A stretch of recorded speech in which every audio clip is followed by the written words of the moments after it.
Di tulad ni na Senador Bong Revilla, Senador Jingo Estrada wala raw balak mag-privilege speech si Senador Juan Ponce Enrile kaugnay sa pork barrel scam. Si Senador Estrada naman, handa raw bakantihin ang kanyang posisyon sa gitna ng nakaambang pag-aresto sa kanya dahil sa kasong pandarambong. Balita hatid ni Micaela Papa. Bukod sa pangalan ni Enrile, Revilla at Estrada, may nakakaalala ba kung sino pa sinasabing iba pang sangkot sa anomalya? Wala po, Ginoong Pangulo.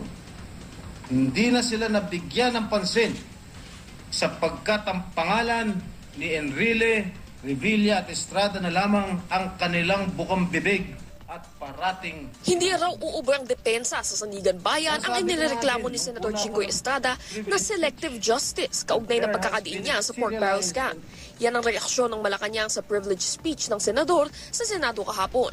Paniwala ni Estrada, pinili lang ng Department of Justice ang mga ididiin sa kaso, lalo't 28 mambabatas ang unang idinadawit sa scam.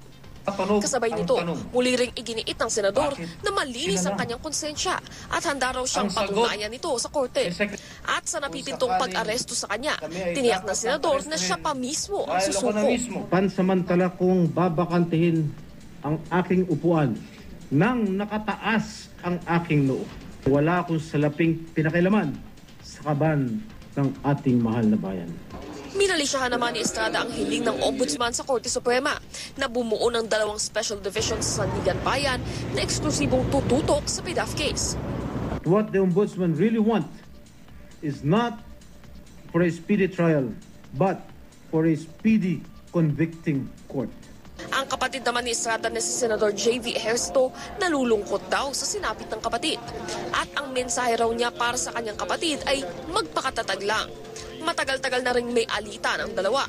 Matatandang isa pa nga si Ejercito sa mga pumirma sa report ng Senate Blue Ribbon Committee na nagre-rekomendang sampahan ng reklamong plunder sina Estrada, Senador Juan Ponce Enrile at Bong Revilla Jr.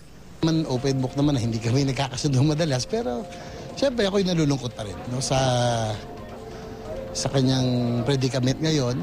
Alam ko, pinapagdaanan namin yun. Alam ko, mahirap yan, especially for the family. So, siyempre nalulungkot din ako sa kanyang sitwasyon.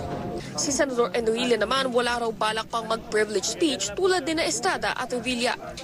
Maski na nandun ako sa kulungan, pwede akong magsusulat, ano? I'll write probably another book. Micaela Papa, GMA News.